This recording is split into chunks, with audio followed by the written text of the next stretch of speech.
Hello everyone, and welcome to another video. My track guide for the GR86 going around VIR, the full layout. Let's get into it. In qualifying, you want to be on the left side of the track, but turn 1 is a place where people will try and overtake you in the race.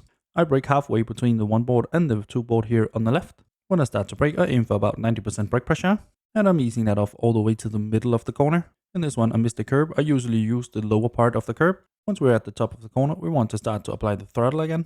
And we can be quite aggressive with the throttle application.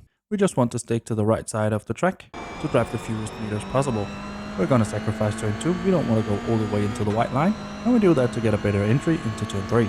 So get as far right on the track as you can. I start to brake once I get over this little darker part of the tarmac. We don't need to brake much, a little hit to about 15%, and pretty much trailing the brake all the way to just before the curb. Once we're at the curb, we want to start to apply the throttle again.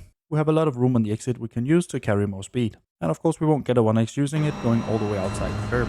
Just remember to get in before the AstroTurf ends. Turn 4 is really important because we need a really good exit. And that's because we're going to be full throttle all the way up to turn 10. So it's crucial we get a good exit and don't scrub off too much speed through 5 and 6. Just like turn 3, I brake once I get to the darker part of the tarmac. Here I aim for about 85% brake pressure and trailing that off all the way to the inside curb, which we cut quite aggressively. Once on the curb, we want to start to apply the throttle again. And then we want to aim to cut the inside curb of turn 5. Don't cut it too much as that will unsettle the car quite a lot and you might even spin. Now it's all about scrubbing off as little speed as possible, hitting each curb all the way up through the S's here. And then draft is going to play a part all the way up to turn 7. Some people might try and overtake you into turn 7, but it is much easier to go single file. For turns 7, 8 and 9 we want to cut each curb, again being as smooth as possible to scrub off as little speed as possible. We want to end up on the right side of the track for turn 10, which we don't have to brake for at all. All we have to do is lift, and as soon as I can see the inside curb, I lift off the throttle and turn in. Then we want to let the car glide all the way to the curb, and when I hit the green and yellow curb, I start to apply the throttle again. If you go too early on the throttle, you will end up in the grass. The goal is to just use the outside curb that is green and yellow. Turn 11 is all about setting up for turn 12, because we need a good exit as we're going on to the longest straight on the track. But for turn 11, I brake halfway between the 1 board and the 2 board here on the left. And I aim for about 75% brake pressure, and I'm easing off that pressure all the way out to the entry curb of turn 12. Don't hit the inside curb of turn 11 too hard, it will unsettle the car. We want to turn into turn 12, so we hit the lower part of the inside curb, and just as we turn in, we start to apply the throttle. And we can do that because we have quite a large area on the outside we can use, so make sure you use it to keep up your exit speed of turn 12. And now it's a drag race all the way down to turn 14.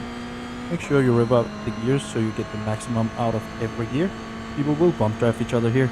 If you can get in a draft, it will help you up to turn 14. So turn 14 is also going to be a place where people will try and overtake you just because of this long straight.